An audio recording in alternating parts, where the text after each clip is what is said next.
Olá, você que está aí ao vivo, nos acompanhando por essa live da Teologia à Distância.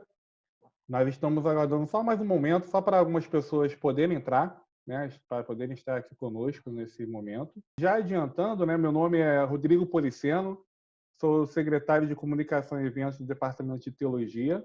Caso você tenha alguma pergunta para o nosso palestrante de hoje, você pode colocar ali nos comentários, né? E também pedimos para aqueles que quiserem compartilhar essa live na sua linha do tempo, no seu Facebook, para que outras pessoas também que possam acompanhar, né, esse material rico que o padre Valdeci Gonzaga irá trazer para nós. Agora apresento a vocês, né, o palestrante de hoje, que é o padre Valdeci Gonzaga, diretor do Departamento de Teologia, onde ele irá conversar conosco sobre Maria e as mulheres fortes da Bíblia. Padre, passa a palavra ao senhor. Obrigado, Rodrigo, pela iniciativa.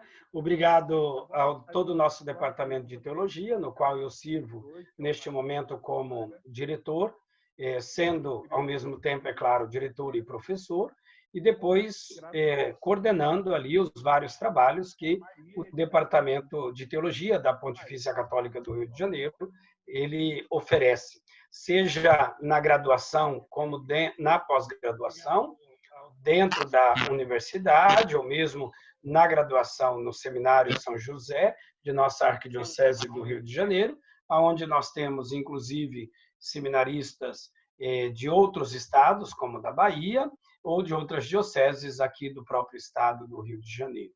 E nós também temos os vários serviços do departamento, né? Além da graduação e pós-graduação, nós temos a cultura religiosa, que atende toda a extensão, é muito transversal, no sentido de que nós atendemos todos os departamentos da universidade.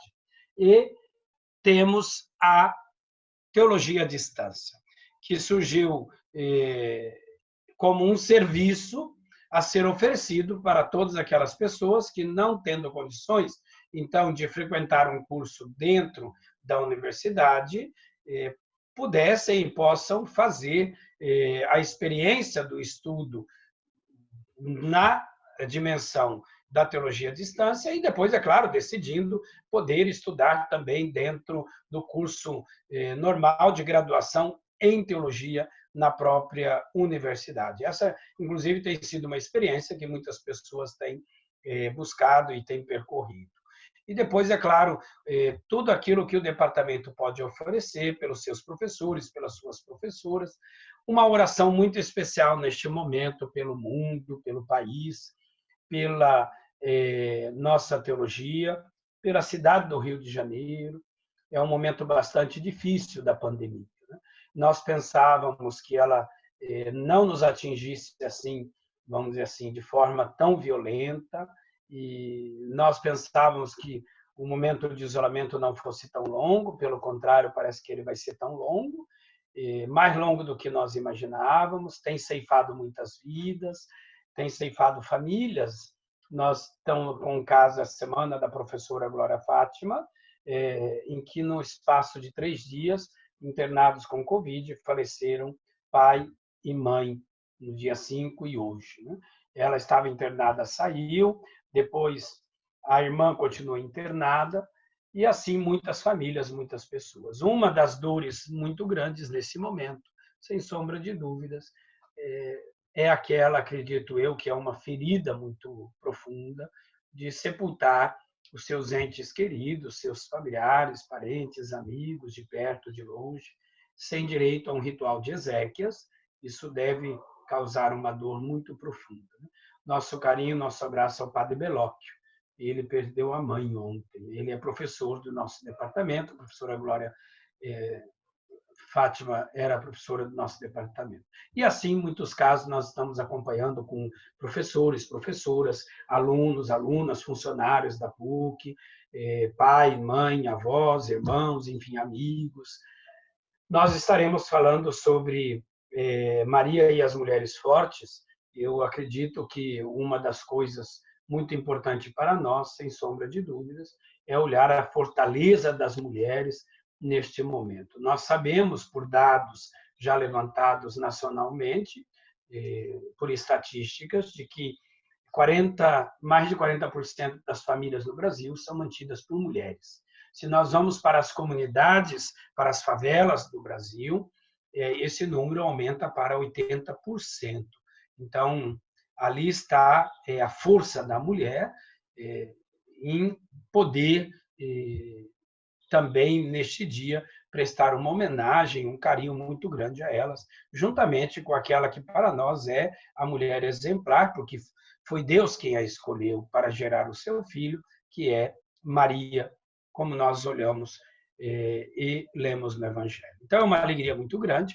Eu não poderia deixar, nessa abertura, de ter que falar isso e prestar homenagem, e, é claro, expressar meus sentimentos pelo falecimento, pela perda de muitos entes queridos, e, ao mesmo tempo, me comprometer em continuar trabalhando, rezando, juntamente com muita gente, com a humanidade, para que uma vacina seja encontrada, para que as famílias sejam socorridas e para que nós possamos manter firmes e fortes, viva a nossa fé, como diz o Evangelho de hoje, da missa da liturgia de hoje, não se perturbe o vosso coração, que nosso coração possa estar muito sereno nas mãos de Deus, a exemplo das muitas mulheres que eu vou colocar aqui.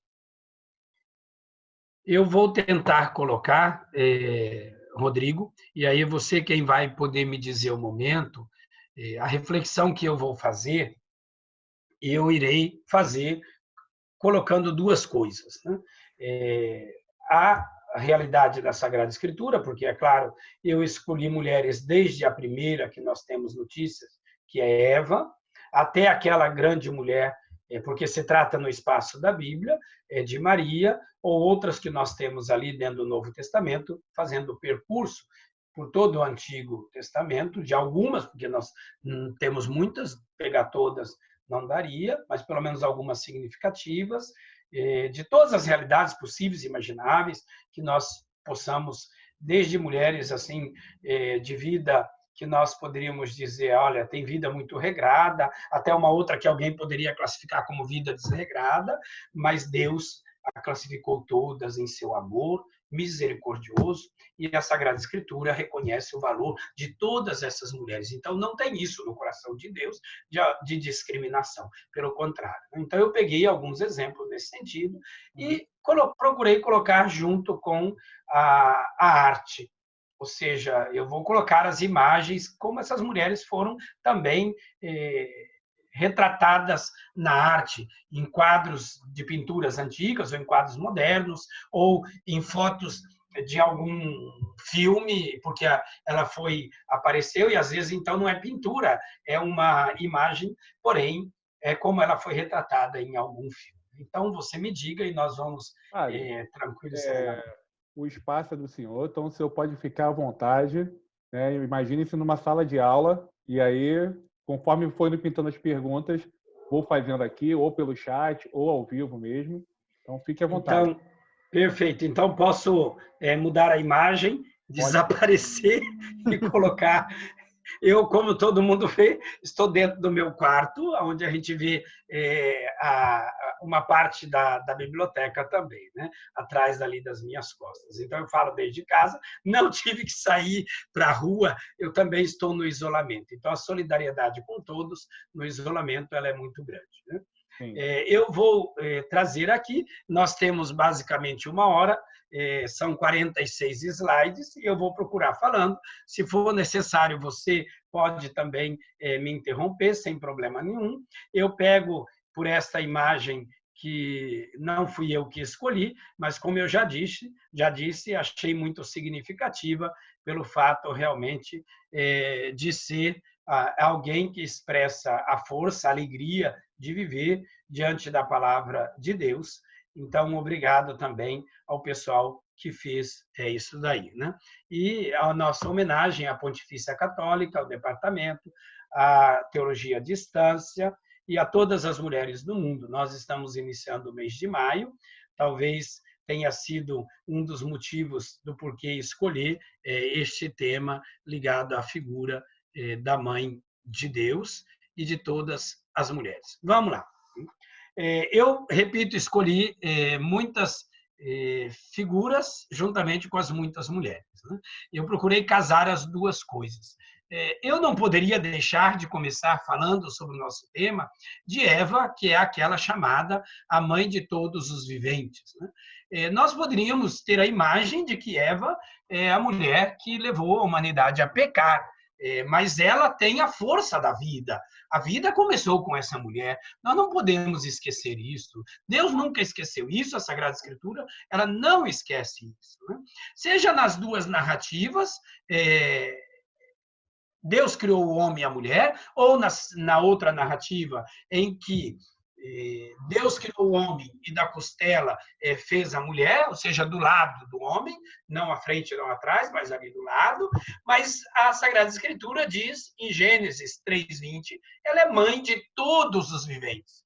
E Deus deu a ela, mesmo depois do pecado, esta força de uma inimizade entre ela e a mulher, ou entre a serpente e a mulher, né?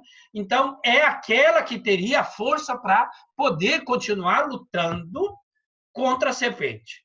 Ela foi enganada, foi de alguma forma, mas Deus não tirou esta força desta mulher e a conservou como mãe de todos os viventes. Vamos guardar bem este título, porque nós vamos ver vários títulos ao longo da Sagrada Escritura ligadas às mulheres, como mãe dos viventes, mãe de Israel, mãe da nação. Então, é um atributo ou é algo que Deus não tirou de Maria. Não tirou de Eva. Como não vai tirar das outras mulheres. Isso, para nós, é importante, porque o pecado não tira de nós aquilo que Deus nos deu. O segundo momento é como é que também a literatura retratou isso daí. Foram expulsos, então, do paraíso, está ali Eva, ela vai junto com o homem vai junto com a mulher, e é preciso que nós entendamos que é necessário que nós caminhemos juntos para cuidar da obra da criação. Mesmo, repito, mesmo tendo acontecido o erro, Deus não tirou esta responsabilidade dos homens e das mulheres, e a obra da vida recai, vamos dizer assim, carinhosamente, mais sobre as mulheres. Que mulher bonita, né? Sara, a matriarca de Abraão, a grande matriarca. Ela tem uma marca em si, que é a marca da esterilidade, que nós vamos ter em várias mulheres das Sagradas Escrituras, e isso não tira a alegria de viver desta mulher. Pelo contrário, olhemos aqui o segundo título que é dado a esta mulher. Ela era estéril, e, no entanto, o livro do Gênesis vai dizer que ela vai se tornar mãe de multidões. Aquilo que era, então, uma dificuldade nela, se torna a explosão da vida, do amor de Deus. Essa mulher, diante da esterilidade, não perde a fé, pelo contrário, confia em Deus. O Novo Testamento, no livro da carta aos Hebreus, capítulo 11, versículo 11, a vai mencionar entre os heróis da fé. Não apenas elas, mas outras mulheres, nós vamos ver, como é o caso de Raabe, mas é importante que nós entendamos a força desta mulher, vou voltar à imagem, né? A matriarca de Abraão. Se ele é o patriarca, ela é a matriarca, porque ela é a mãe de multidões. A promessa de Deus da descendência veio por meio dela. A promessa de Deus da posse da terra vem por meio dela. Depois é importante que nós também olhemos para a figura de uma outra matriarca, que é Rebeca, esposa de Isaac. Aliás, nós vamos colocar aqui as três grandes matriarcas, esposas dos três grandes patriarcas, os pais na fé para nós, Abraão. Rebeca, esposa deste homem, ela é jovem, ela não conhecia Isaac, ela conhece Isaac, porque ela é da Mesopotâmia, por meio daquilo que Eliezer, o servo de Abraão, vai até lá para buscar uma filha, para buscar uma filha da terra, para buscar uma esposa para seu filho. Mesmo não tendo conhecido, ela deixa a casa, a família, a terra, ela deixa tudo. Por quê? Porque confia na promessa de Deus. Ao que tudo nos parece, pelo texto da Sagrada Escritura, porque ela demora para ter filhos, e ela tem apenas 2 filhos, né? Ela dá à luz aos gêmeos, Esaú e Jacó. Ao que tudo parece, essa mulher também tinha o mesmo problema que tinha a sogra Rebeca, ou seja, ela era estéril. Depois da oração, da confiança em Deus, que ela concebe. A oração é do esposo, é da esposa, eles concebem, geram filhos, e é importante ver como que esta força desta mulher de sendo, digamos assim, convidada a sair, a deixar tudo, ela se mantém, então, fiel serva do Senhor.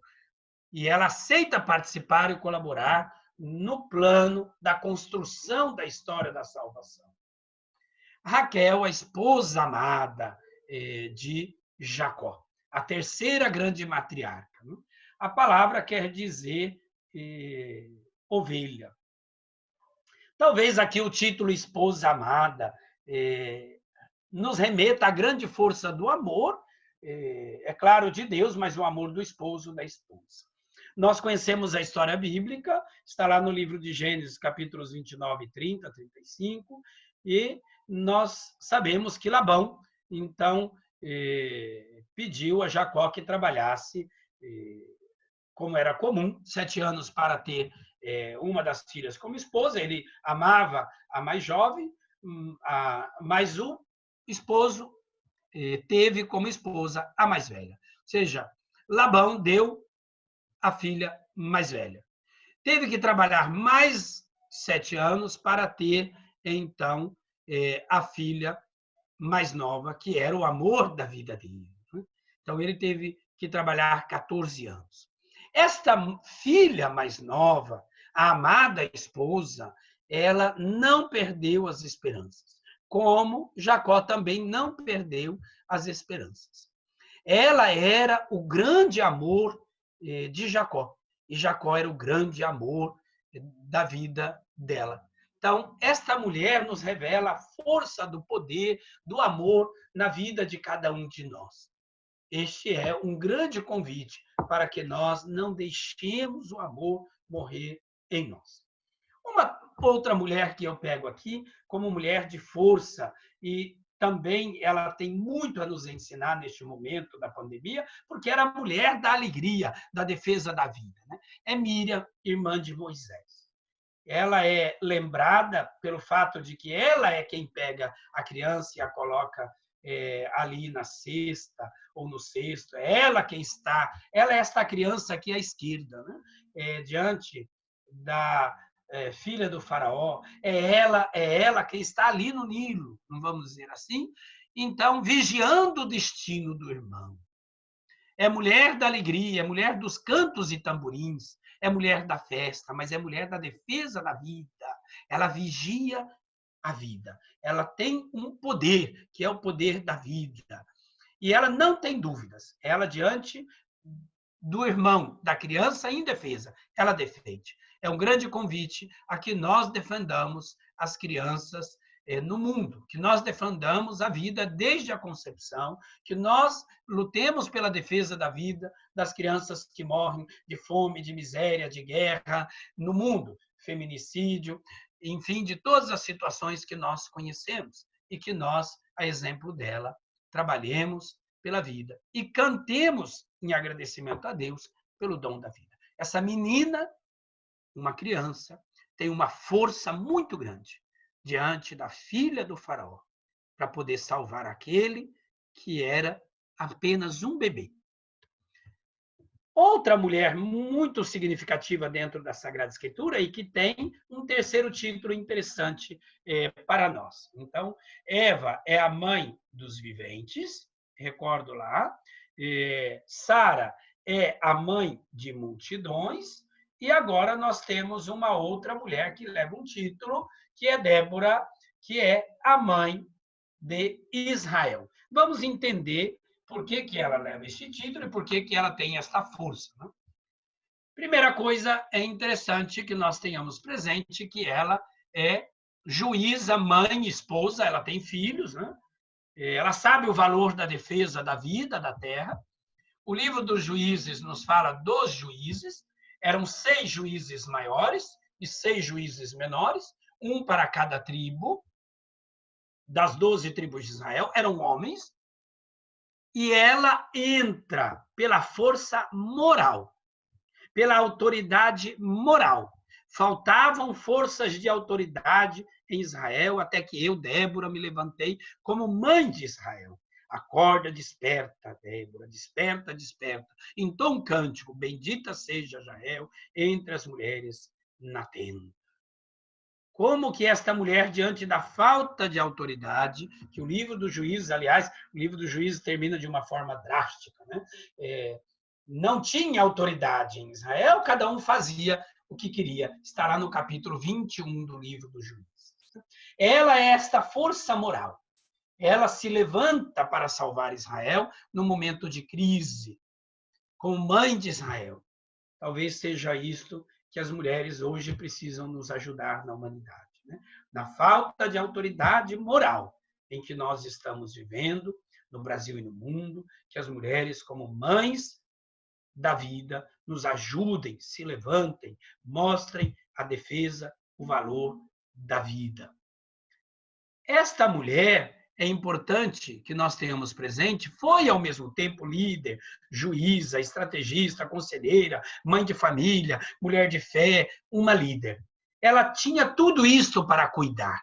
Ela é aquela que trabalha de manhã, à tarde, à noite, integralmente. Ela encontra tempo para defender a vida como mãe de Israel e ela não tem dúvidas. Aonde falta força moral, aonde falta integridade, ela se levanta como autoridade diante de Israel. Embora não fosse um dos grandes, ou melhor, dos 12 juízes homens, ela é aquela juíza que vai sobressair como grande força de autoridade moral diante de todas as tribos, diante de Israel. Ela menciona Jael. Vou voltar os slides, porque é interessante. Ela menciona ali no final, bendita seja Jael entre as mulheres da tenda. Por que será que esta mulher ela é lembrada, então, por Débora?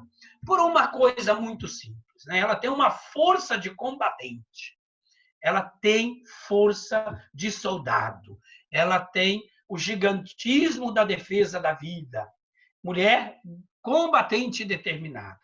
Diante daquilo que estava para cair sobre Israel, sobre as 12 tribos, ela não tem dúvidas. Ela mata o gigante Císara para defender Israel. Ela o coloca dentro da tenda na noite e mata esse homem com uma fenda no crânio. Ela poderia ter sido destroçada, ela poderia ter sido matada, enquanto que os grandes generais estavam fazendo projetos como derrotar Císara, essa mulher com força combatente determinada, ela derrota. Quando chegam os generais, ela diz: venham ver a ameaça de Israel onde se encontra. Eu o matei. Eu o matei. E faz isso na tenda. Tamar. Esta é filha de Davi, irmã de Absalão.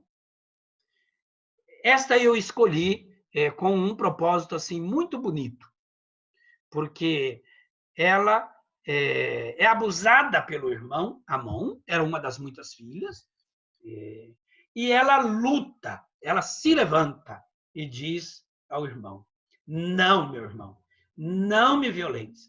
Em Israel não se faz isto. É uma defesa de todas as mulheres que são violentadas. E ela, é óbvio, ela não se acovarda, ela vai ao irmão Absalão, que então defende a irmã e, diz o texto sagrado, manda matar o irmão Amon que praticou isso daí. Ela é lembrada na genealogia de Jesus, em Mateus 11:3, como mãe de Farés e Zara. Aliás, eu coloquei algumas que estão na genealogia, mas aqui está alguém que defende as mulheres que não sejam violentadas. E isso é importante porque é um dos grandes temas que nós enfrentamos no mundo e a Sagrada Escritura traz disso. O irmão Amon tramou tudo numa cena de um jantar para poder, então, violentar a irmã. E o outro irmão a defende, mas ela defende não a si própria apenas, mas todas as mulheres de Israel. Em Israel não se faz isso. Outra mulher que nós temos é, então, e é interessante perceber, a esposa de Manoé, a mãe de Sansão. Aliás, algumas mulheres que eu peguei, elas são anônimas.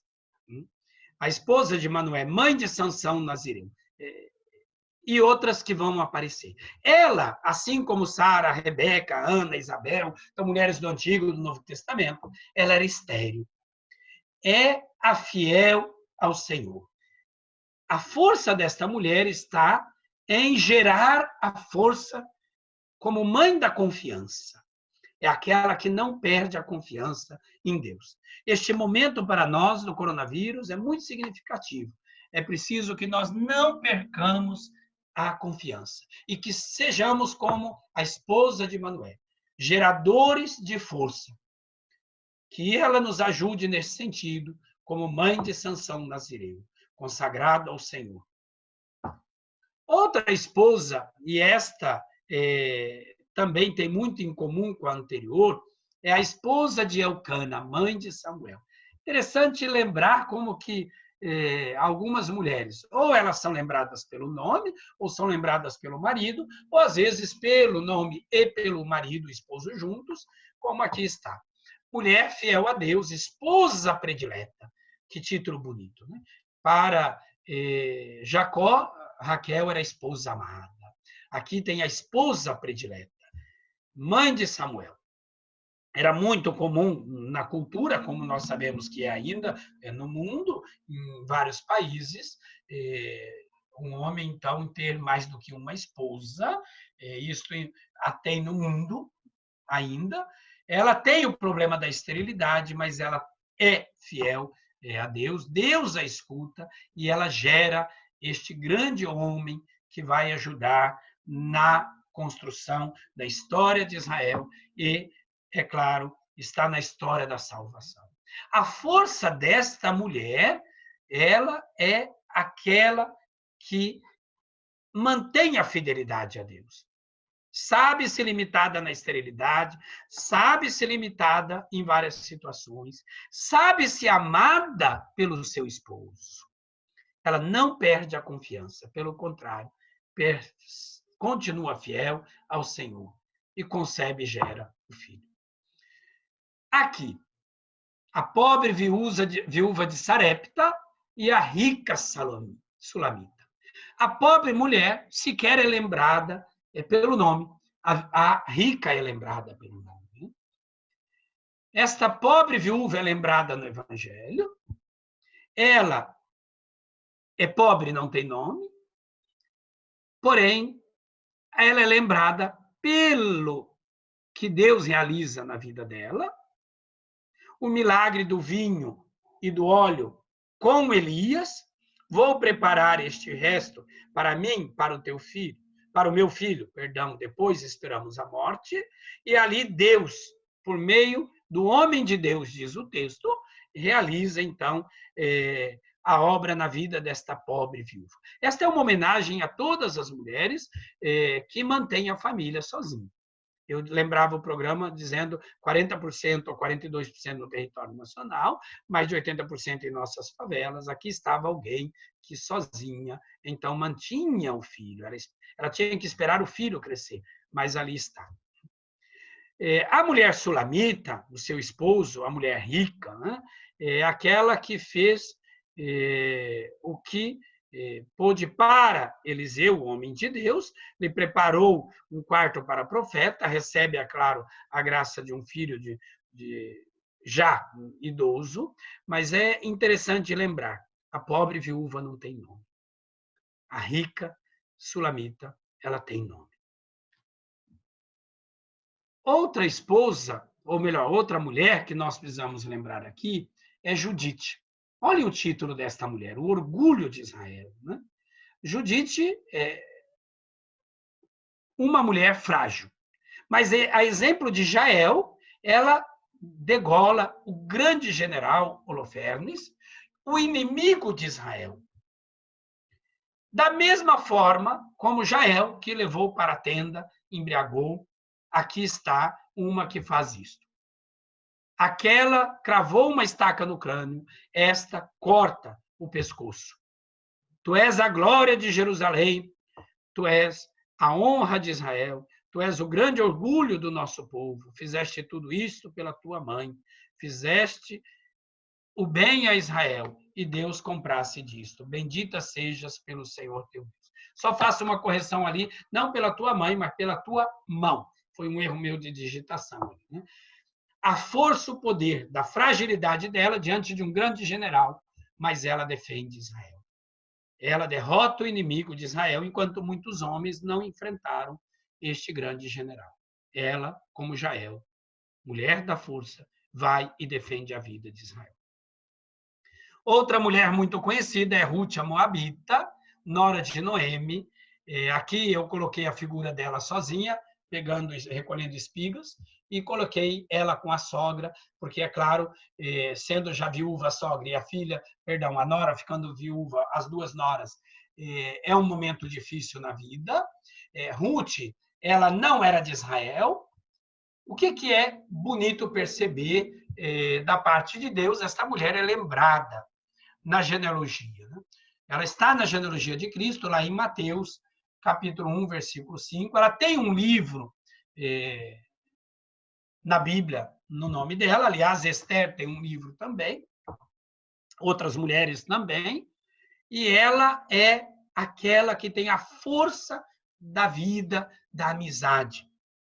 Fez um dos mais belos, lindos votos de amizade à sogra. Onde quer que pousares, ali pousarei eu. O teu povo é o meu povo, o teu Deus é o meu Deus.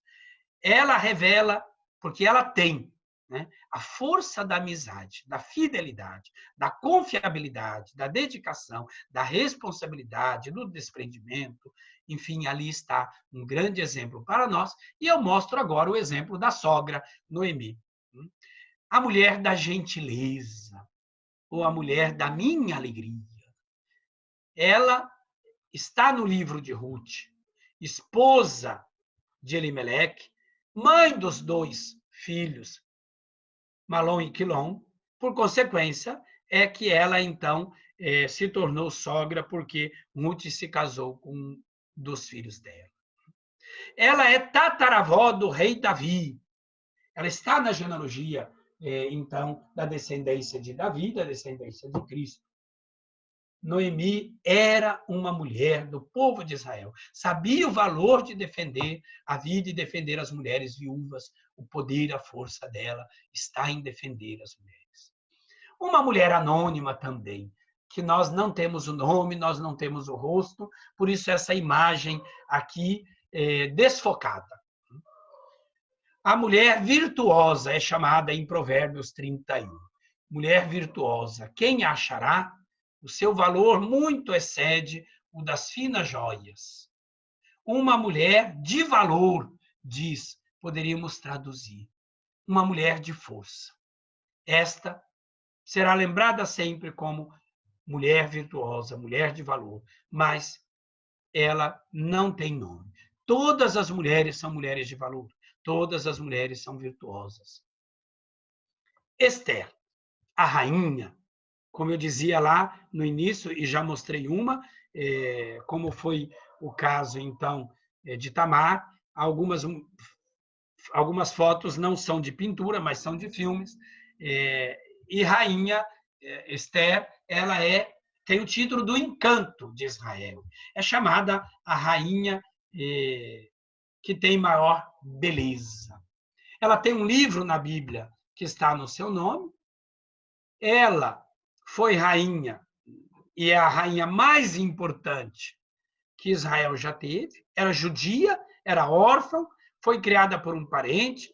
Quando se casa com o rei Assuero, ela não pensa em si, ela pensa em Israel. Ela suplica por Israel, ela defende a nação, ela defende os filhos do seu povo.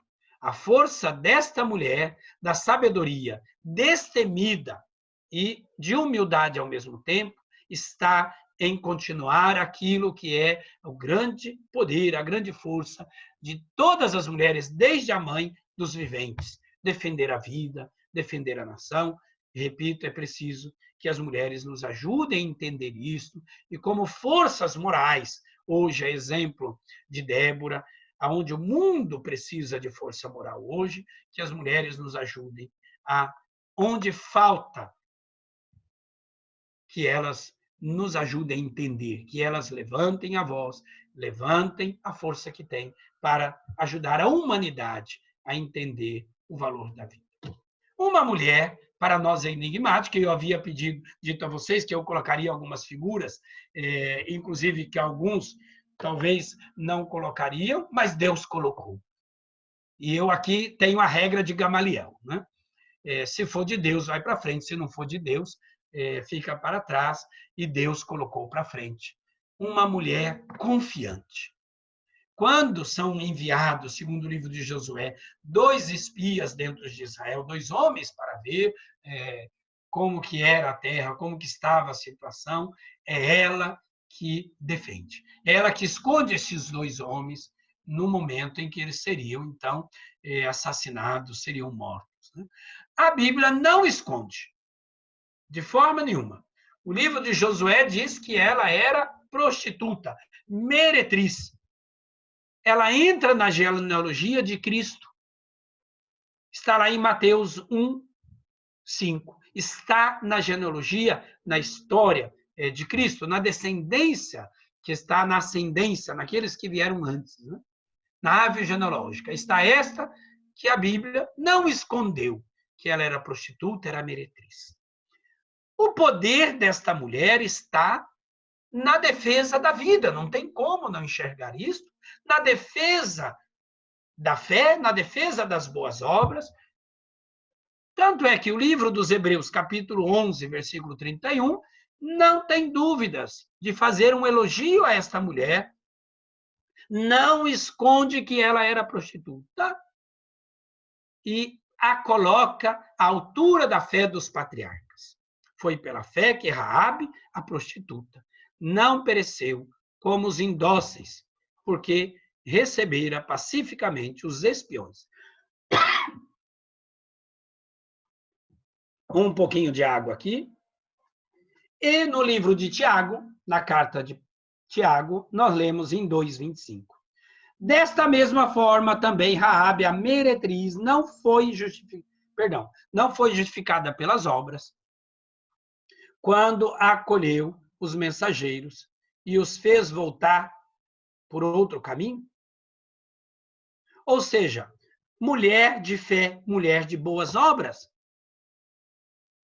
É importante que nós reconheçamos e nela vejamos a grande experiência do amor de Deus, que não faz distinção de nenhuma pessoa. Está ela como modelo a ser seguido de fé de boas obras.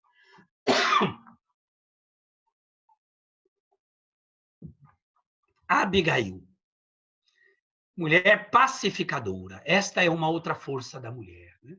É capaz de pacificar muitas situações. Esposa de Nabal, 1 Samuel 25. Nabal, nós sabemos, era o pecuarista, era aquele que tinha muitas ovelhas, num rebanho muito grande, numa ocasião, então, de tosquia. Davi, o rei, coloca os olhos sobre o rebanho de Nabal. Aliás, o grande rei, depois da morte de Nabal, vai tomar Abigail como esposa, como vai tomar outras também.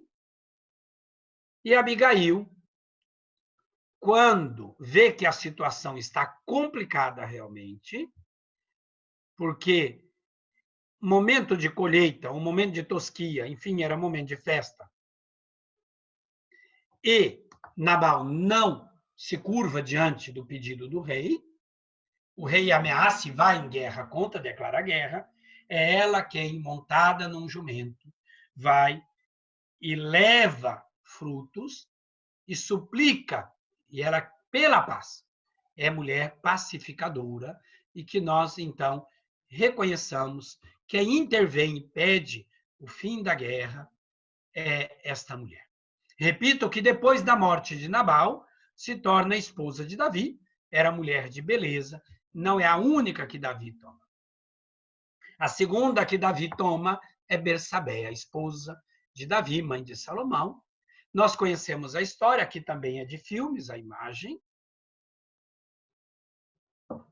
A força, o poder desta mulher, já que a palavra é força, repito, a esposa de Urias, conhecemos a história, o guerreiro, amigo do rei, que por botar os olhos sobre a beleza de Bersabé, como botou os olhos sobre a beleza de Abigail e a tomou como esposa, aqui está outro momento em que o rei peca novamente.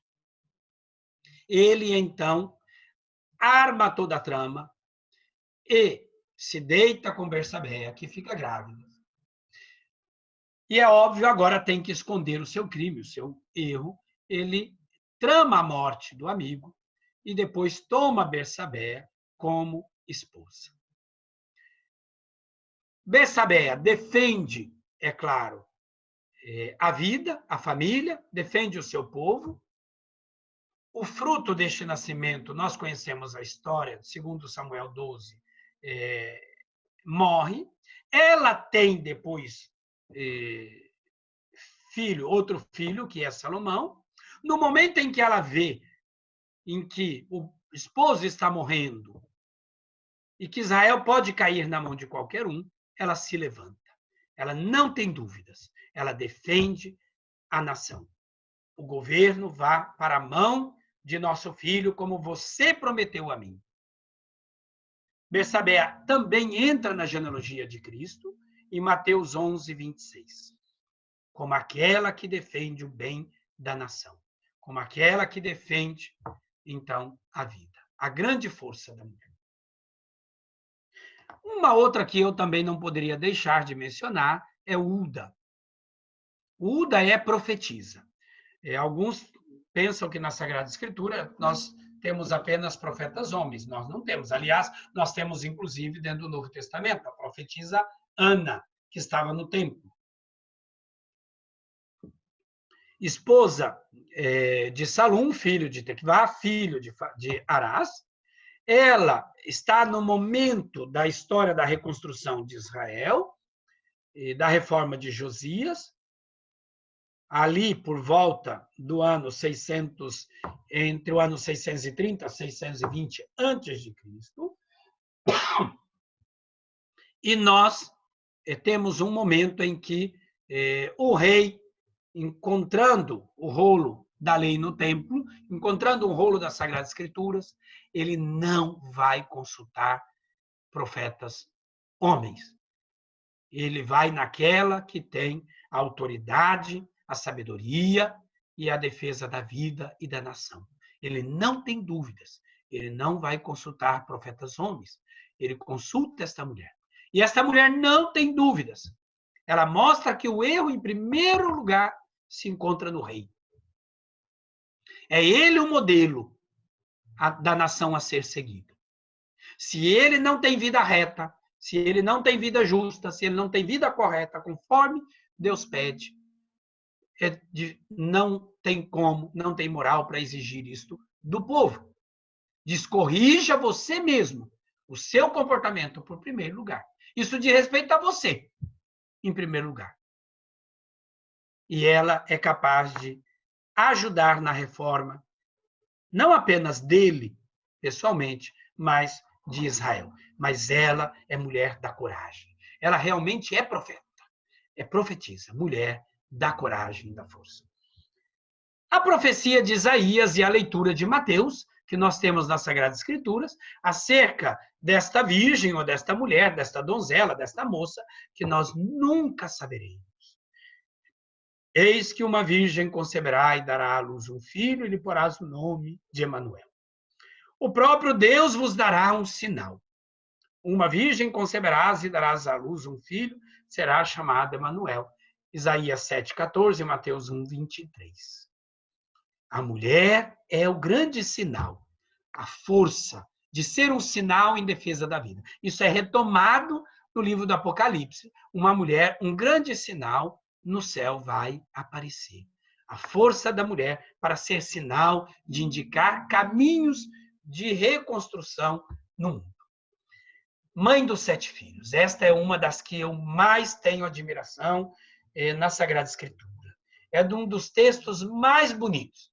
Aliás, é o único texto que usa para a mulher, dizendo que ela tinha força varonil. Ela tinha força comparável à de um homem. A mãe que vê os 7 filhos morrerem num único dia, e ela, então, não perde de forma nenhuma a sua integridade. Ela não perde a sua fidelidade a Deus e pede que os filhos mantenham a mesma defesa, então, da vida e, é óbvio, a integridade. Por isso, a Sagrada Escritura diz sobremaneira admirável, porque, é claro, os filhos são admiráveis, porque todos se mantêm íntegros. Mas, sobremaneira admirável e digna de abençoada memória, foi a mãe, a qual, vendo morrer os 7 filhos, no espaço de um só dia, soube portar-se animosamente, por causa das esperanças que no Senhor depositava. A cada um deles exortava na língua de seus pais, cheia de nobres sentimentos, animado com ardor varonil, o seu raciocínio de mulher. Mulher de força varonil, de raciocínio de mulher. Este é um texto que vale a pena. Chegamos ao Novo Testamento e vamos caminhando, então, para o final, quase, dá 1 hora, e aí o pessoal vai ter paciência e vai ter algumas perguntas, né? 2 grandes figuras, uma do Antigo e do Novo Testamento, que se encontram ali, que concebem a vida. Olhem que imagem bonita, né? Ambas têm a vida no seu seio. Aqui está o grande poder, a grande força, que não é só aquela de gerar, é de defender a vida em qualquer momento, em qualquer situação, mas aqui está algo simbólico, né? Que é este momento da visita de Maria a Isabel. Uma anciã, uma jovem. Mas as duas têm o poder de gerar, de defender a vida. Evangelho de Lucas, capítulo 1, versículos 39 a 45.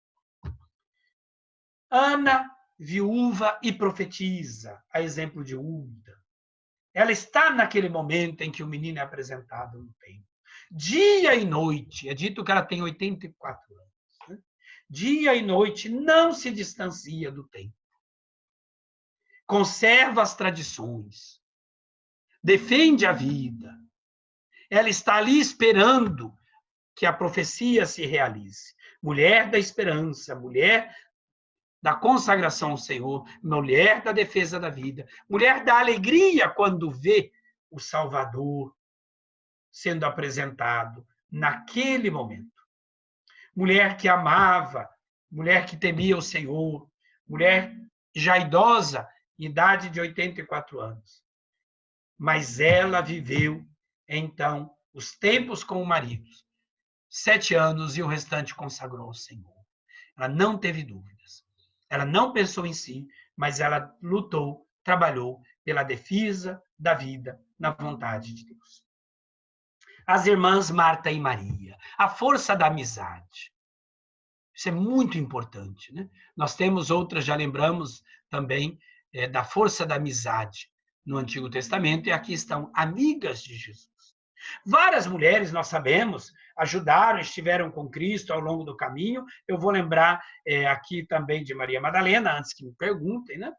Mas em todas as situações, entre essas mulheres estavam Marta, irmã de Lázaro, e Maria. O perfume para Cristo. Aquela que leva o perfume. Né?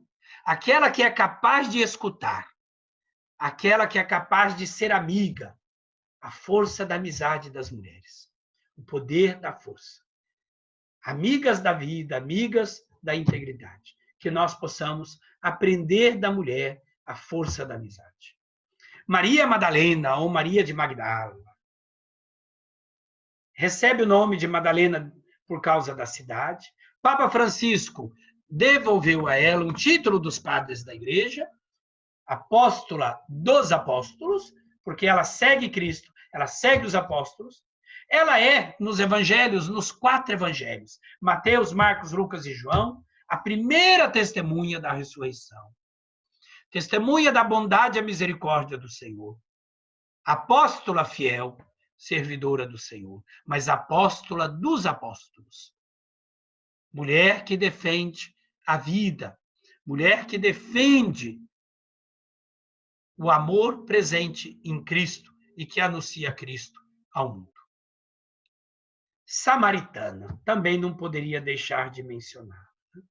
O nome não é mencionado. Aliás, nós temos poucas pinturas dela no mundo. Está no Evangelho de João, capítulo 4. A força da missão da mulher. A força do trabalho na igreja, na sociedade, na escola, no trabalho, em todas as situações. A força da missão. Ela deixa seu cântaro e vai levar água para os outros. E ela traz os outros até seu cântaro. Mas o cântaro não é o que ela tem na mão, é Cristo. A força da missão. Ela vai, anuncia Cristo aos homens. Ela não vai a mulheres. A força, o poder da mulher. E nós sabemos que na igreja, a maioria de todo o trabalho é levado por mulheres. A força da mulher na igreja no mundo é algo impressionante, é espetacular. Lídia, a primeira convertida batizada por Paulo na Europa. Que bonito, né? Primeira pessoa fora de Israel, dentro do continente europeu, a ser batizada, a se tornar cristã nas mãos de Paulo, é uma mulher, não é um homem. Comerciante de Tiatira, que vendia púrpura, em Atos 16. É esta mulher que abre o continente, a primeira a aceitar, a primeira a receber o batismo. A força da conversão, a força do poder do batismo para o continente entra nas mãos de Paulo por uma mulher. A primeira pessoa, primeiro ser humano a ser batizado por Paulo no continente europeu, uma mulher. 2 mulheres juntas, mãe e filha, e o pequenino, o neto, que é representação, então, de Timóteo. Qual é a força desta mulher? Da fé não fingida, da não hipocrisia, da confiança total nas mãos de Deus. Fé não fingida. O autor da carta de 2 Timóteo diz, trazendo à memória a fé não fingida que há em ti. Mas não foi natural em Timóteo, não nasceu nele. A qual habitou primeiro em tua avó, Lóide, em tua mãe, Eunice. Aqui eu gostaria de fazer uma homenagem, ou dar uma palavra, ao papel da força da avó na educação religiosa dos netos. A avó é uma criatura amável, né? E é uma criatura de um poder, de uma força na evangelização extraordinária, né?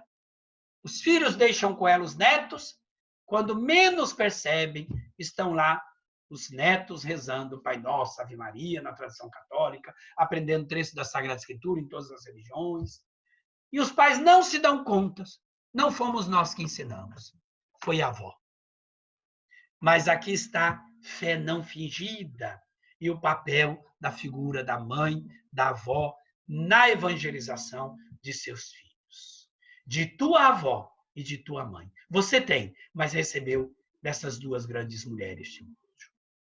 Fé sem fingimento, sem hipocrisia. Maria, mãe de Jesus. e de todos nós. João, aí está a tua mãe.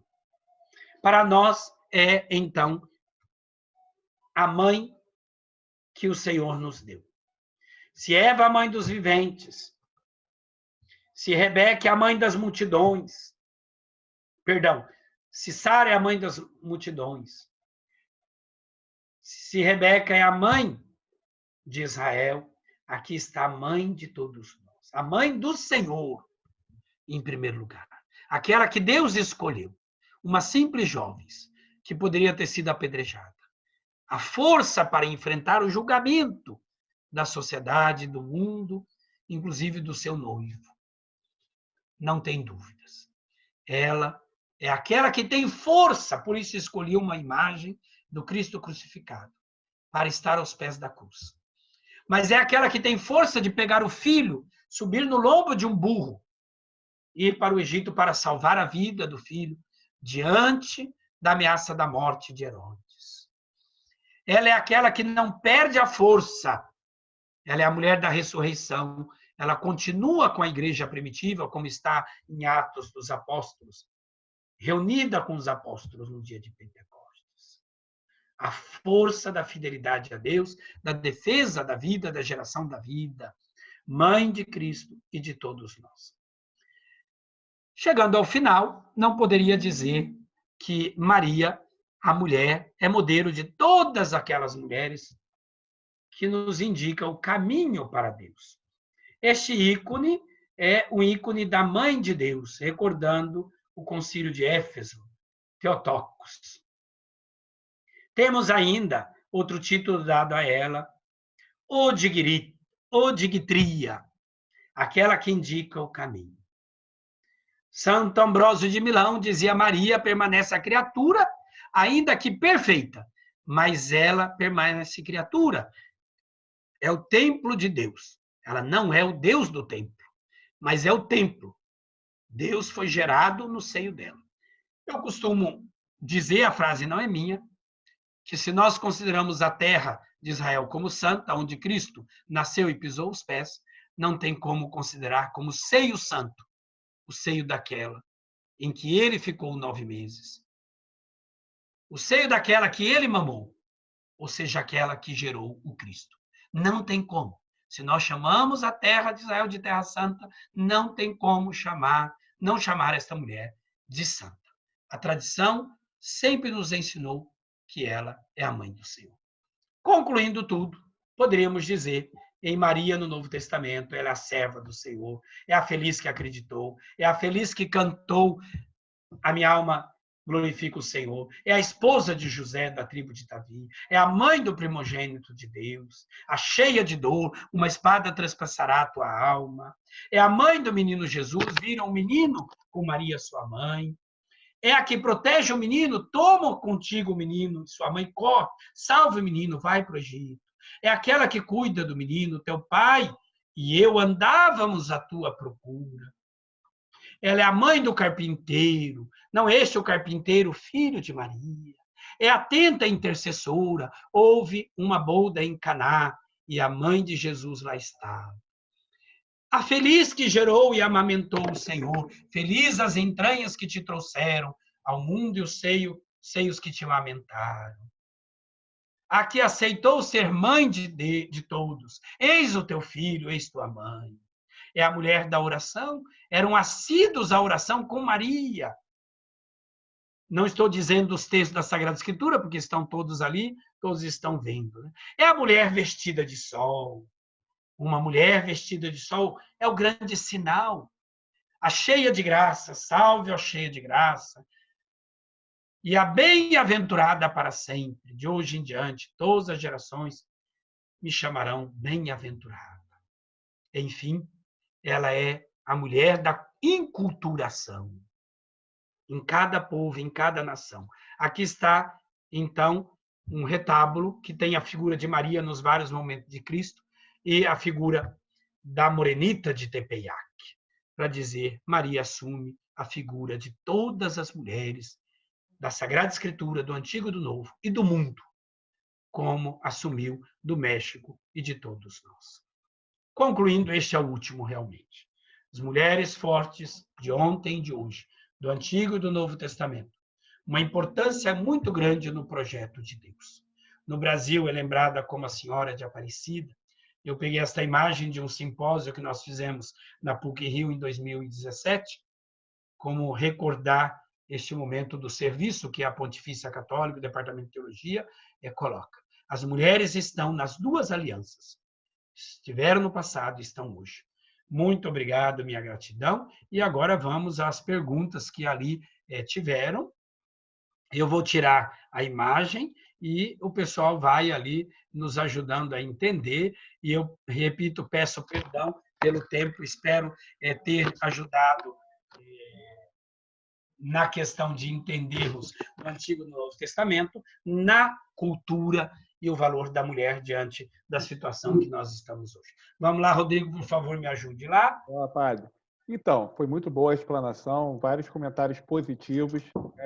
Estamos com 92 pessoas presentes nessa 1 hora, então manter 92 pessoas durante Atentas. 1 hora online, né, foi muito bacana. A primeira pergunta é do Sérgio Gaioso. Ele pergunta... Já estou vendo ali. Eu também abri, né? Ela, então, não é a maior mulher da Sagrada Escritura, ela é a maior. Não tenhamos dúvidas. Não porque eu estou dizendo. Ela tem todos os traços, como eu mostrei nos 2 últimos. Eu apenas não fui dizendo. Se ela é esposa amada, eu mostrei o exemplo da esposa amada. Se ela é mulher fiel, se ela gera vida, tudo isso em todas aquelas mulheres do Antigo Testamento. Mas, repito, não porque eu estou dizendo que ela é a maior mulher, é porque Deus disse. A nenhuma outra criatura, nenhum homem, nem a Abraão, patriarca na fé, nem a Moisés, o homem da lei de Israel, Deus disse, cheio de graça. Tão somente a ela, Deus disse, cheia de graça. Então, repito, nem a nenhuma mulher do Antigo. E nem sequer a nenhum homem, por maior, por melhor que fosse. Mas ela é a geradora do Filho de Deus. É a maior de todas as mulheres, e repito, não sou eu que digo, Sagrada Escritura quem diz. Outra pergunta é do João Marcelo Vaz. Podemos falar na força ou na fraqueza de Maria Madalena no seguimento a Jesus? Nós podemos falar na força e na fraqueza, tanto dela, como de todas as outras, como de todos nós. Ninguém é tão forte que não tenha, digamos, também fraquezas. E ninguém é tão fraco que não tenha momentos de força ou situações, ou força em sua vida. Às vezes a fraqueza, e aqui eu vou usar um texto da Sagrada Escritura, ela é sinal de força. Diz Paulo, Deus manifestou o seu poder na fraqueza, não foi na força da argumentação. Mas Maria também lembra. Deus olhou para a humildade, para a pequenez. A força se manifesta em situações e momentos diferentes. Aos nossos olhos podem parecer situações de fraqueza e são situações de força. Se faz ou se fizeram fracos para serem fortes. São Paulo diz isso muito grande. Muito bonito. Ele se faz pequeno com os pequenos, ele se faz fraco com os fracos para conquistar. A força de Deus se manifesta naquilo que para nós pode ser visto como força ou pode ser visto como fraqueza.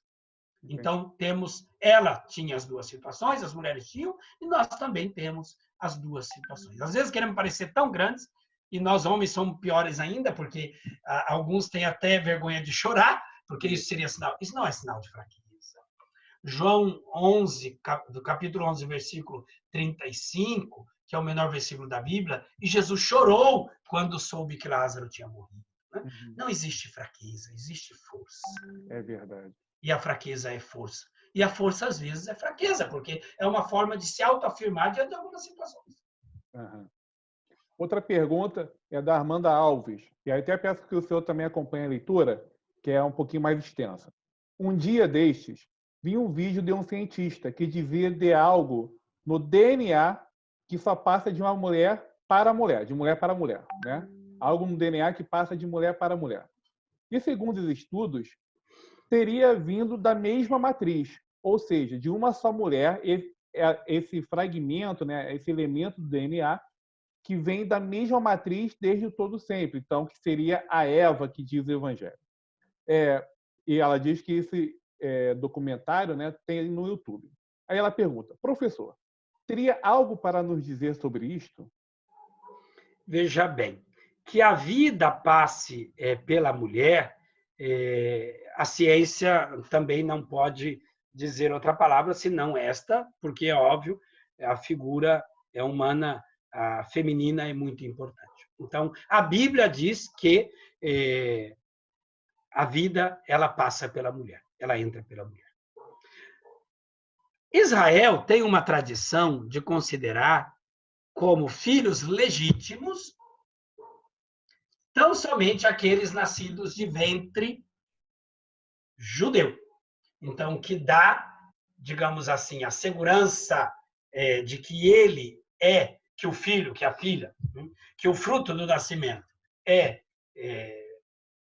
judeu, é a mãe, não é o pai. Uhum. O DNA, eu acredito que a ciência é quem vai poder responder, porque é óbvio, nós temos aquelas questões que a Sagrada Escritura nos coloca, e nós temos aquilo que a tradição religiosa nos coloca, de defesa, de passagem da vida. Uhum. Nós, homens, não somos capazes de gerar em nosso ventre, nós colaboramos pelo esperma, mas ali está a vida, quem gera, né, juntamente com o óvulo, é a mulher. Eu precisaria ver este documentário no YouTube para poder também, vamos dizer assim, fazer uma análise e responder. Mas eu recordo essas duas coisas. A Sagrada Escritura nos diz que passa pela mulher. Talvez a ciência pudesse dizer se o DNA realmente é passado tão somente pela mulher. Porque aqui nós precisaríamos lembrar que o DNA do filho, da filha, ele tem o do pai. Tanto é que, para provar se um filho é ou não, se faz análise do DNA do pai. Uhum. Então, essa é uma questão que nós teríamos que olhar um pouco para a ciência. Entendi. Obrigado, professor. Maria de Fátima pergunta, Miriam era profetisa? Veja bem, a Sagrada Escritura, ela nos coloca a figura de Miriam e tantas outras mulheres como profetisas. Uhum. Por aquilo que elas fazem, por aquilo que elas realizam. Por isso, a literatura, ela acaba retratando estas mulheres como tal. É importante nós lembrarmos que a maioria dos textos da Sagrada Escritura, e nós não precisamos ter receio de falar por isso daí, era próprio da época, os textos foram escritos, em sua maioria, por homens. Então, a forma de retratar é uma forma, nesse sentido, de mãos masculinas. Uhum. Então, retratar a mulher na sua situação, na sua força, no seu carinho, no seu amor, na defesa da vida, como a mulher, ela realmente, vamos dizer assim, precisa ser retratada, é uma questão que nós também podemos colaborar e precisamos avaliar. E as mulheres precisam nos ajudar nesse sentido. Não se trata de nada, de forma nenhuma, de feminismo. Isso não é. Isso é defesa da vida. Isso é defesa dos direitos. Sim. Os direitos nossos são iguais. Nós temos, por exemplo, dentro do departamento, nós não precisamos ter vergonha disso. Pelo contrário, isso é motivo de alegria. Uhum. As grandes professoras que nós temos, Sim. algumas muito mais capazes do que nós, homens. Isso não é vergonha para nada. É verdade, pai. Então, reconhecer a figura e ainda que, às vezes, nós não encontremos a palavra como foi escrita lá. Ela era nesse sentido e foi retratada na história como profetisa? Foi. Não apenas ela. Eu lembrei duas. No caso de Miriam, eu quis ressaltar a defesa da vida com os pequenos. A defesa da vida do irmão, cuidar do irmão. Por que eu me lembrei dessa frase, cuidou do irmão? Porque quando, lá no início, Caim matou Abel, Deus perguntou a ele, aonde está? E ele disse, acaso sou eu guarda do teu irmão? É preciso que hoje nós sejamos guardas dos irmãos. Eu quis lembrar, poderia ter falado da virtude dela como profetisa, aquela que cantou as alegrias do Senhor. Nós podemos ler isto no livro do Êxodo. Amém. João Marcelo Vaz pergunta, desculpa, Maria de Fátima Zego pergunta, qual o nome da mãe de Sansão? Veja bem, algumas mulheres, elas são lembradas pelo nome. E é óbvio que nós, então, podemos falar a mãe de. Outras são lembradas pelo nome ao lado do esposo, outras pelo esposo. Né? Nós temos ali a figura de Ana, como a grande figura que ali está. Agora, nem sempre nós lembramos pelo nome. Uhum. Às vezes, não, que eu digo nós, não sou eu, né? E nem somos nós hoje. Elas são lembradas ao lado da esposa, do esposo ao lado dos filhos, mas Ana, mãe de Sansão. Uhum. Marcelo Massal Osava pergunta, como podemos sintetizar a relação dos padres da igreja com as mulheres?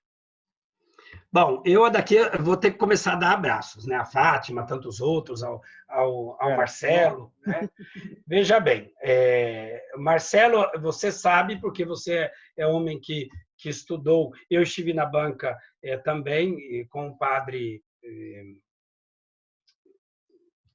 André, e os padres da igreja foram homens que tiveram relações assim muito importantes e valorizaram essas mulheres. Eu lembraria porque este me vem à memória, Gregório de Nazianzo.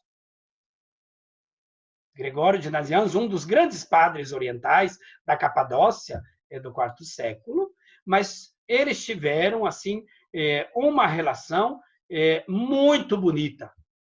Alguém poderia lembrar, talvez, um outro exemplo de algum homem na história, ou de vários homens na história, em relação à questão de preconceito de tudo. Mas os padres da igreja, nós podemos falar de grande relação bonita com as mulheres.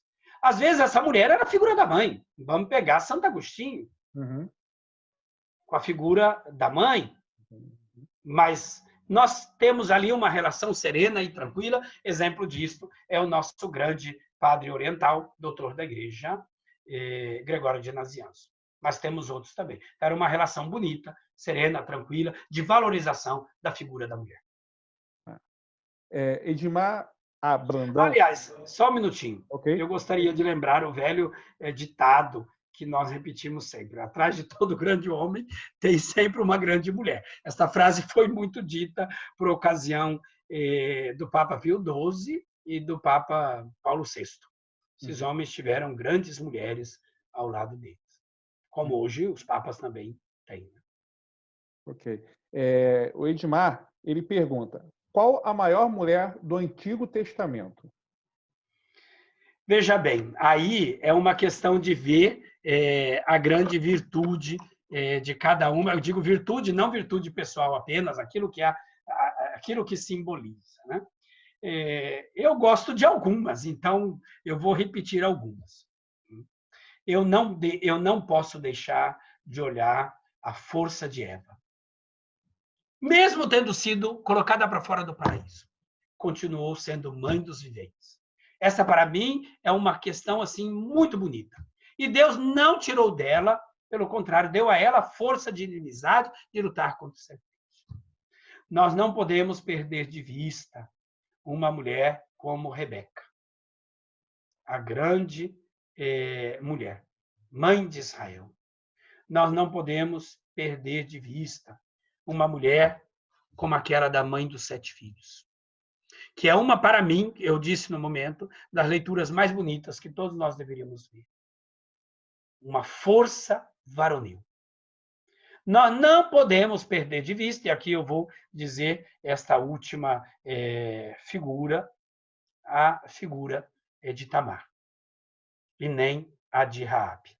As duas mulheres em situações que nós teríamos assim constrangimento, às vezes, de defesa. Então, são grandes mulheres, eu gosto de mais de algumas, porém eu escolhi todas porque, é claro, eu vejo virtudes. E posso dizer, fui eu que escolhi, não me foi pedido nenhuma mulher especial. Né? É verdade, é verdade. Sidney Ferreira Arcanjo pergunta: como a Santíssima Virgem Maria nos procede no pensamento eterno? Nos precede no pensamento eterno. Repita só o nome dela, fazendo um favor, para poder tratar o nome. Nossa Senhora, Nossa Maria. Não, o nome da pessoa que fez a pergunta. A pergunta eu entendi. Sidney Ferreira Arcanjo. Sidney. Bom, Sidney, veja bem, ela nos precede não apenas no pensamento, mas em todas as situações. Quem é paroquiano do santuário, ou quem já participou de missas comigo, sabe que eu tenho um grande carinho para com a Mãe de Deus. E repito, não é meu. O carinho é de Deus para com ela. Eu apenas sigo os passos dele. Eu não estou sendo nada de novidadeiro em relação a isso, porque ali foi Deus que escolheu. A pequena serva, humilde serva do Senhor. Mas nela eu consigo ver todas as forças que nós poderíamos ver em qualquer ser humano.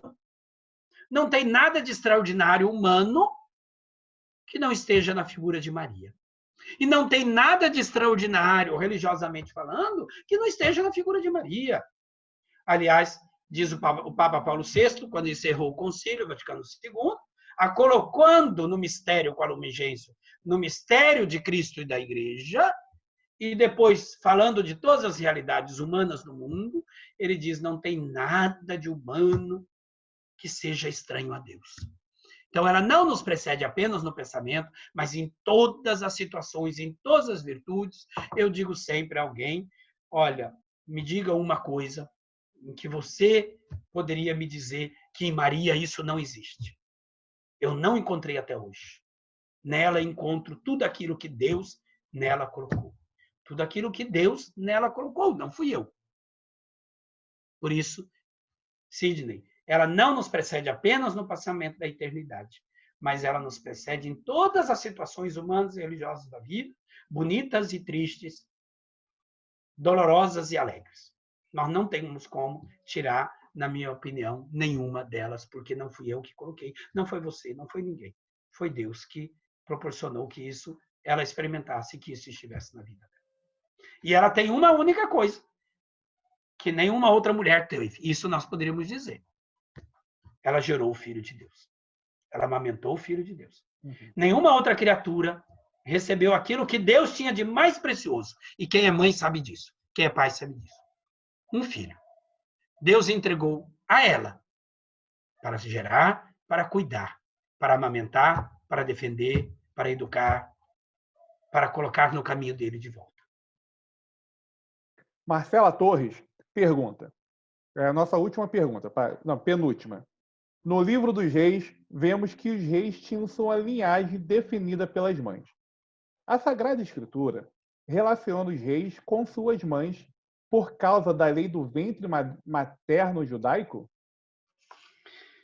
Marcela, nossa querida Marcela da teologia, né?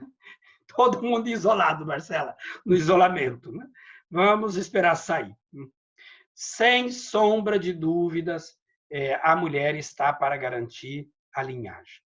É óbvio que quando nós olhamos para a descendência, e nós dizemos a descendência é a descendência davídica, em Israel está o fato de que, para ser raça pura, era necessário que o pai e a mãe fossem de Israel. O primeiro fato, quando Abraão busca alguém com o servo Eliezer, que vai buscar, então, uma filha da sua terra, lá na Mesopotâmia, de onde ele saiu. Então, ele quer alguém da raça, alguém do sangue. Israel conservou-se esta, digamos, questão da consanguinidade, do valor da consanguinidade, segundo o sangue. Então, a mulher tem, embora seja lembrada pela questão da filiação digamos, materna e paterna, mas cada um tem o seu valor. A dinastia vem pela figura do pai, pela lembrança, um descendente de Davi é o melhor exemplo, mas a esposa que gerou, ela era sanguínea.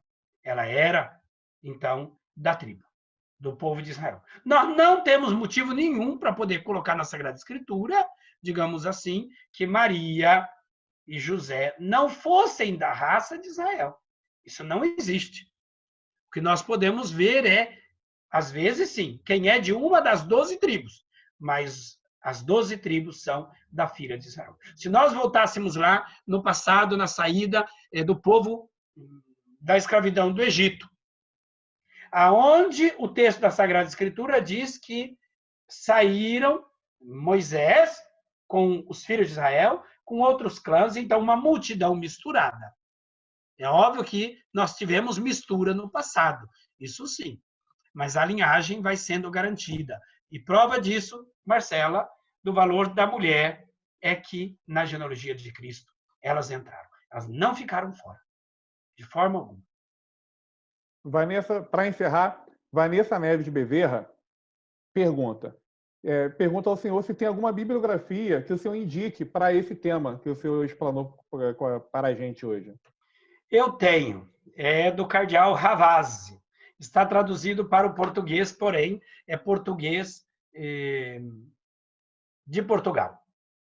Eu acredito que no Brasil ela tenha sido até, não sei, alguma coisa em termos de tradução, não sabe, mas isso eu não sei o certo. O que eu sei é que o título da obra, em português, Os Rostos de Maria na Bíblia, ou Os Rostos na Bíblia. Pode digitar essa palavra. Se você digitar agora, enquanto eu estou falando, no YouTube, você vai achar, no Google, perdão, você vai achar este título ali, Os Rostos das Mulheres. Eu posso até pegar aqui rapidinho, porque estou na minha biblioteca, o texto você me dá meio minuto, e eu pego e falo o título exato dele. Vamos lá, chegando já com o livro em mãos. Eu, repito, acredito que tenha edição até no Brasil, mas eu não tenho certeza. Essa é uma coisa que eu não posso garantir, porque a minha edição é da Paulus portuguesa. Eu comprei na época quando saiu em italiano, e depois, passando por Portugal uma vez, vi que tinha tradução e eu o trouxe. Do cardeal, hoje ele é cardeal, é o homem da cultura da igreja, Gianfranco Ravazzi, esse Jean é com G, e o título do livro é Os Rostos de Maria na Bíblia. Então, ali tem literatura, é muito mais ampla do que aquilo que eu coloquei, pelo amor de Deus. Né? Ali é muito grande. Então, ali a gente tem condições de poder conhecer todos os rostos possíveis e imagináveis, e, a partir dali, conhecer muitos outros também que ele vai citando. E a ideia de retratar também por alguma imagem, é claro, eu não tenho aquela deles. E ele foi muito feliz, porque ele conseguiu grandes imagens de grandes figuras, de grandes ícones. Ele está na Europa e ele pôde ter os direitos para poder usar isso daí tranquilamente, né? Porque são figuras que estão ali nas grandes pinturas, inclusive do próprio Vaticano, dos museus vaticanos. Mas essa daqui é a bibliografia de onde eu tirei a ideia, e você pode entrar na internet e conseguir, inclusive, creio eu, que PDFs disso daí. Que bom, padre. Então, vamos dar encerramento à nossa live de hoje. Né? Agradeço, padre Valdecir, a sua disponibilidade, né? E compartilhar conosco esse rico material sobre Maria e as mulheres na Bíblia. Tá bom? Eu agradeço, Rodrigo, a você, agradeço a Michele, que está de férias agora, nestes dias, ela voltará em breve, ela é nossa secretária da Teologia à Distância, agradeço ao padre André, que é o coordenador da Teologia à Distância, e me coloco à disposição. A Michele deve estar lá nos ouvindo também, em algum lugar dessa face da terra, né? E ela pode contar comigo, padre André, e você também, quem sabe para fazer algum ainda neste momento sobre a Terra Santa, geografia de Israel, sobre algum aspecto da Sagrada Escritura, e fornecer ao nosso povo material para este momento, inclusive nessa bonita disponibilidade que nós estamos com o Departamento de Teologia da PUC-Rio, gratuitamente. Então, você é um dos nossos secretários, você sabe disso, todo o nosso departamento está a serviço, os professores podem ser convidados, eu estou como diretor neste momento a serviço. Então, muito obrigado, obrigado a todos que participaram, que nós possamos nos encontrar nos próximos momentos. Um grande abraço, minhas orações, minha bênção e minha súplica junto ao coração de Deus nesta situação da pandemia do coronavírus, que distantes possamos estar próximos. Eu concluo recordando uma frase de São João da Cruz. É preciso atravessar a noite escura, que em Deus se faz luminosa. A noite escura que estamos atravessando. Ou ainda o isolamento, mas o isolamento onde Deus fala. São João da Cruz, os místicos da igreja, nos ensinam neste sentido. Muito obrigado, um abraço a todos. Amém, Padre. E para você que está aí online conosco, não perca a nossa próxima live na próxima sexta-feira. Divulgue para seus familiares, amigos, para a sua paróquia. Né? Será com o Padre André, que é coordenador da Teologia à Distância, e ele conversará conosco sobre os hospitais de campanha e a economia no pontificado do Papa Francisco. Mais uma vez agradeço a todos e todas. Michele e o setor do departamento de a Teologia à Distância, né? Pela essa iniciativa, essa grande ideia, tá? E fique com Deus, até a próxima sexta.